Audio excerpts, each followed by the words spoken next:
Welcome back, WNST, Towson, Baltimore, and Baltimore Positive. It is a Preakness time around here and a celebration, including a celebration of all of our sponsors, including our friends at Royal Farms, real fresh, real fast. I picked up some fried chicken. I'm not going to lie, over the weekend. I've been cutting it up and putting it on salad. My wife's been away, so I'm trying to go easy here. Nothing easier than just stopping at Rofo. I even managed to fill my gas tank up before the crises this week at the Rofo down on Key Highway. Todd Schuler is our friend, our sponsor, our partner of all good things at Blondell Miller Schuler and damngoodlawyer.com. Yes, they handle workers' comp. Yes, they take care of accident. If you get in an accident, you want to call them. They're our friends from Essex. But I would think this is one of the big weeks of the year, Todd. I had Bill Cole was around here this week. I had both Bill Coles on this week, by the way. But the Bill Cole from Cole Roofing said, man, this is like a holiday for Schuler, man. This is the big one.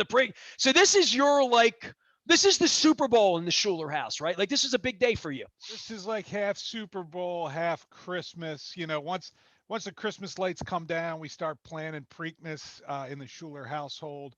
Once Preakness is over, we start planning the Christmas light display from poolside. But yeah, this, we've my wife and I have probably had a Preakness party for better than 20 years or 20 years. I guess we haven't been around for 20 years. 16, 17 years we've been married. So that's how long we've been Did she having our even know what the party. Preakness was, being from Cleveland? I mean, like, No, no. my Uh, wife didn't know a lot about the Preakness and loved horses. She's like, yeah, that's the one after the Derby. Yeah, that's the one after the Derby. That's the one. yeah, Yeah. we're a local phenomenon. We tend to think, at least I do, that the whole world's watching, and certainly the horse people are, and the Louisville crowd is.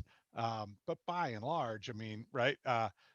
Not everybody's watching us. The horse racing world has their eyes on Baltimore, but the horse racing world is not a very big one. So Well, that was the reason there is a Triple Crown, right? Like, the Baltimore part of it in the 60s and 70s, 50s, 60s. I mean, before that, I don't know what it was like in the 30s and 40s, but I know it was a pretty big deal around here in the 50s, 60s, and 70s when 100,000 people are showing up out there. And I went through all of the running of the urinals with Mickey Coachella and all of that. But your experience of Preakness is different than that, right? Like, this has become a little bit of a homespun thing for you, right? well, yeah, I did all the crazy stuff in the college years and stuff like that. But once my wife and I bought, our first house, we started to have a Preakness party, and it's grown, and it's gone from the wild kegger into 40 kids running around the A backyard. little more genteel. It's a Eh, picnic. it's no, It's like a day at Saratoga. the kids are crazier than we ever were when we were, in the kegger days, but yeah, water balloon fights and whatever, madness they get into as the youngins. But yeah, it's a good deal. I mean, we really have a good time. It's our chance to kind of catch up with people we haven't seen throughout the year. As my father always said, you have to have one big party every year just so you get the house cleaned up. Otherwise you get a little dusty. You get those cobwebs in the corners Good if you're point. not. Good point. And especially with all the masks and whatnot. So this is we're getting to that point, right? I mean, we talk about it all the time. I talk about it with all my sponsors and regular people that are regular walks of life, for all of us wearing masks in every format of what we're doing. I got my second shot last week. I'm feeling a little Jones about this crab cake tour and getting out. I'm really excited about getting out on the state and seeing things I've never done before. It's inspiring to me, but then there's these things that I've always done, right? Orioles games, Ravens schedule. They're playing in Vegas in September. I'm holding flights for that. I'm trying to get rooms together, an event out there. So all of this normalcy, I mean, the Capitals have playoff games, all this normalcy is happening. And yet somehow I think we're all wondering where the change in us is, right? 15 months into this, somehow I want to go fishing because I've never fished. I want to go crabbing because I haven't crabbed. I want to go bird watching because I haven't gone bird. It's really weird to me because I feel like, all right, this has been a really interesting pregnant pause in my life. And if I ever want to go to a ball game again, it's there, and I'm sure I will. And I just got my Ravens ask about tickets. Are you going to the games this year? And the first question is, how much? Like, I mean, what's my level of investment, and when are the games, and what day is that, and where will I be? So I think all of us have had that pregnant pause. Some of us are dying to get back to a Stones concert or Merriweather or all those things. Some of us are dying to have our friends over for a Preakness party. But I do think that there's some newness to all of this over the last 15 months. Some of us want to get back to something old. I think there's a part of me that maybe it's my 52 years No, part no, of this that I want to do something different. we got the you call it the pause. We got maybe a glimpse at mortality. We have a sort of uh, there's a Well, I new hope it's a importance. halfway point because I'm 52. There you go. I do too. I hope 52 is halfway as well because I'm 44. But but you know, it's given us some introspection. I think back to last Preakness, and I had about 4 sets of neighbors that dragged me kicking and screaming out of full blown COVID. I'm never going outside again. And we, spaced our lawn chairs out in somebody's yard, family, family, family, and had a couple of beers and conversation, probably for the first time since, 2 months before when they shut everything down. And I needed that. They were right. And they needed to drag me out, and I'm eternally grateful for that. But to be able to get the party tent up and to get a couple of hugs in, I mean, this is going to I be haven't hugged fun. anybody. I'm not ready for that yet. I'm not ready for a If hug. you I'm see not. I me haven't and hugged you anybody. are, if you feel it, I'm here. I I want went to to get a Costas T-shirt. last Sunday, got crabs, and I elbow bumped Stan Jablonski, and we sat 6 feet apart. And we ate from the same crab pile. Um, yeah, I Going to be just tough. I mean, we've conditioned ourselves. It took forever to condition ourselves into the masks, to condition ourselves into staying home, and I'm an and American male. It took me 30 years to learn how to hug other men. I'm always been a big hugger. Yeah, but the deconditioning is going to be difficult because of what we've learned all year, and I don't know that we ever fully go back. I mean, is the high five still alive? Do we hug as a greeting? I don't know. It'll take some time. It'll be awkward. There's going to be a lot of. I used to always say, no, I should, but the greeting of the kiss. I always thought if it was 50-50 and the recipient was younger than you don't go for it. And if the 50-50 and the recipient is older than you, then you go with the kiss. We're going to have to learn a lot of those rules of thumb now. Like, is this a hug situation or a handshake or a fist bump or a nod our head politely at each other? I don't know. Like, all the old rules of thumb are out the door, right? Todd Schuler's here, Blondell Miller Schuler, and damngoodlawyer.com. He doesn't just throw Preakness parties and hang out with me with the wonderful photo of the 1976 Baltimore Orioles in cartoon caricature behind him. He also represents people. Tell me what you do real quick, and then I guess we can get into maybe the Baffert thing and cheating, because we've been talking ethics, and maybe that plays right into law and what you do in lawyers were involved this week, right? Lawyers were involved. With Baffert, right? Yeah, we don't typically handle other horses peeing on the hay cases, but we do handle all of your injury cases: workers' comp, construction accidents, boating accidents, medical malpractice. If somebody is injured by the negligence of somebody else, that's the case that we want, and we can walk you through it. We don't get paid unless you recover. That is an industry standard. Nobody invented that. The back of the phone book did not invent that. But we get paid out of the recovery. All consultations are free. And I think what sets us apart, and I've said it on your air, is that we're not afraid to take your case to court. A lot of people, it's easier to get a case in, to settle it, on the cheap. We've learned that the deeper we get into litigation, the better our settlements are. The more we're willing to go to court, the better our settlements are. And we've sort of constructed our business model around that. And I think that sets us apart from a lot of the folks out Your there that business do that. model is that insurance companies will screw you, and we're going to need somebody like you if that were to happen. Yeah, I mean, you got to be willing to fight. The State Farms, the Allstate, they have stables of in-house counsel that are in no way concerned about spending, every other week in circuit court trying cases and winning them and losing them. And their attitude is, we might as well run them into court rather than pay settlements because, we're going to win more than we lose. We take their model and spin it on them and say, look, if you're just going to offer us pennies, we're going to run these cases in the court, and we're going to win some, we're going to lose some, but we're going to do better by trying them than we are just settling them on the cheap. And it's worked for us. It's worked for our clients very well. Todd Schuler joining us here. Damn good lawyer. They're in Essex, but they work all over the community here. I'm looking forward to get back to Essex and Pizza John's. Dutch Ruper's Burger is going to join us on on the beginning of the Crab Cake Tour mission. At some point, Todd Schuler is going to join us as well. I think the date at Pizza John's is June 18th. I think, Todd. So you might want to write that one down. For you with the Baffert thing and loving horse racing and a guy that's gambled, on horse racing, holding tickets, all of this, I've started to talk to people this week about this drug and what it is. It's basically Advil for horses, in that way. Every horse uses it kind of sort of. They know they're not supposed to run it. The question is why the horse didn't pee dirty on Friday and stay out of the race as opposed to having it happen this way.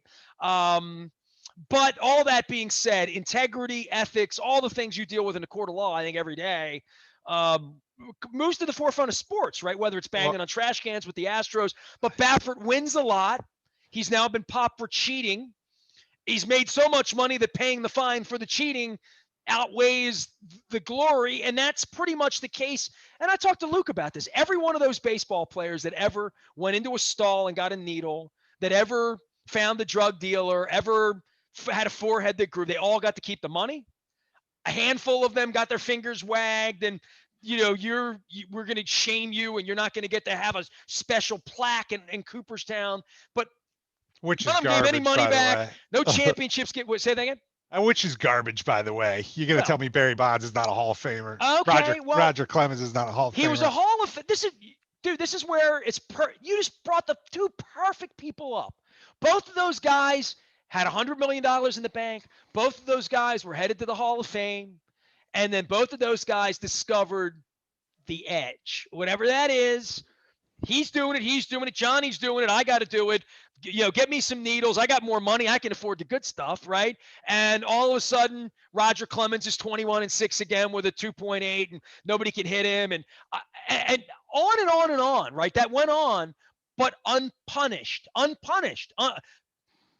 Brady Anderson still didn't cheat. Like, ask him. You know what I mean? Like, all the money, all of that never gets given back. So then the question is, does cheating pay? I guess that would be the question. What we have to do is close our eyes and pretend it didn't happen, right? We have to pretend the Fab Five didn't win, the championship. We have to pretend. Was that vacated? Did they vacate the Michigan? I don't even know recruiting violations or something. I mean, we got to vacate Reggie Bush in USC. Did they? We got to pretend that Penn State didn't intercept Vinny Testaverde and win the Orange Bowl. Like, all of this is, how do I wash this from my memory? This is not true. We don't go back and take crap away. I mean, Bill Mazeroski, the shot heard around the world was a tipped pitch. I mean, that's a known, that's one of the most famous home runs in all of baseball is a tipped pitch. So, I guess everybody's all up in arms about Pete Rose, and Pete Rose is probably the greatest hitter of all time, but the best baseball players of my teenage years, they're frozen out because everybody was doing steroids. I don't get it. It doesn't make sense to me. Barry Bonds was the most prolific home run hitter that I've ever seen. He should be in the Hall of Fame for hitting home runs. I'm not even sure. Have you been to Cooperstown? I have not. Okay, so then you're great. Then let me just get after you about this. All right, so if we all care so much about whether this guy's there or that guy's there or whatever, I mean, is there a point where you take your kids, if your kids like baseball enough to even care about who Babe Ruth is or Roberto Clemente or Willie? I mean, I'm only asking because I think this is the thing that's really gone. I mean, I thought this would last forever when I built my nasty Nestor and I should put my Oriole stadium up behind me. I thought people would always care about the legend of Boog Powell. Nah, it's gone. I mean, it's just, they don't even care about the legend of Cal Ripken. Baseball. And that's not that far. Baseball, I'm talking about, like when we talk about what your legacy is. Ray Lewis always talked about his legacy. And I think he thought his legacy was going to land him on TV and he was going to be TV, like all of that. I don't know, man. I think the minute you hang it up, whatever you made is what you made. And if I were 18 and had it to do all over again and giving me life advice on all of it, for all of these people, I would have thought that cheating, lying, stealing could be the worst thing you ever do. And then I saw Trump run the country, and still, where I saw what happened to Liz Cheney the other day, for crying out loud, on your political side there. But I really do think as a culture, it's an amazing thing. The Forgiveness is one thing. I'll give you that we're a forgiving people, and I'll get through all that. But the notion that you cheat, get away with it, keep the money, keep the prize, do this, and then come back, and all we get is mad on the internet about it. They get to keep everything, and that Well, is where how the do you take it Baffert thing away, for though? How me. do you take it away? I I don't mean, know. I other don't than know. being silly, you can't take it away. So Well, Baffert the Lance bothers me. Armstrong thing would be the greatest example, right? Because there's a guy there that wrecked people's lives around it, right? Like a really devious son of a bitch, you know what I mean? And Right. a cheating son of a bitch. And we all looked at him and said, he's American. He wears yeller. He's got U.S. Postal. And look, Sheryl Crow. Sheryl Crow wouldn't be with no cheater. Look at her. And, so I think that there's this sheen that you know about in law where you're saying, that's Bill Cosby. He raped women, lots of them, over and over and over again. But he's the popsicle guy in Mr. Huxtable. I think that it's American perception. It is amazing, that you can recover from being nefarious in that way. Well, I shame it. We were talking about honesty today and its importance, Simi from my office and I do believe one interesting thing, and it sticks in my crawl a little bit, the lawyer jokes and the whole notion that lawyers are dishonest people, because we have ethical training. We have a law license that can be taken away at any time for dishonesty. Unlike a great percentage of the population in in America, we're held more accountable. So honesty, and frankly, we trade in the rule book, right? Like we're all about what are the rules and how do they apply, and that's our trade basically. So I find lawyers to generally be more honest than people in the general public, and it matters to me. Like your word is who you are, right? Um, uh, you have a reputation, and your reputation can be tarnished, but you also have your character. Even if your reputation is never tarnished, even if you get away with all your lies, there's a little crumb inside your brain, that's going See, to I've known fester some in there. dirtbag lawyers too, right? I mean, Oh, I of got I course. got Yeah, yeah, yeah. sued. Anybody knows Michael Hodes, deliver this for me. You know what I mean? Like, so I've dealt with dirtbag lawyers. I think Sure. everybody has. It'd be the same thing if I have Dennis on talking about selling cars or used cars or having seen the Kurt Russell movie 40 years ago or whatever, right? Jack Right. Gordon stuff and stuff. And the great line Sports too, though. radio, right? Like sports radio has been diminished because of goofs like Skip Bayless. You know what I mean? Newspapers have been diminished by this last goof that ran the country, that the media is the enemy of the people. So, like, there's all of this diminishment of the other side, whatever the other side is, right? I diminish Steelers fans professionally, and Browns fans, but not your wife. uh, But yeah, go ahead. I know you're on this. no, yeah, there are always going to be powers, I think, that are pulling down at integrity and that it matters. And there's going to be people that get away with, crazy stuff. But I Well, think then you're that, trying to figure out what Bob Baffert got away with, right? I mean, that well, would be the public, right? here's the Baffert, but Baffert's always been this sort of Mike Krzyzewski figure in my life. He's kind of always winning, and you never really are rooting for him to win, like, but both of which are kind of the face of their sport, or at least great ambassadors of their sport. And for him to, the reality is American horse racing is dirty, and the world knows it, and it's a black eye to the sport, and it's hurt the sport's expansion. And so to take the Mike Krzyzewski figure and now make him a cheater as opposed to just the guy you love to hate, it's awful. It's terrible for horse racing. Um, and it's the kind of thing, sports like boxing that had that dirty slide, they fade.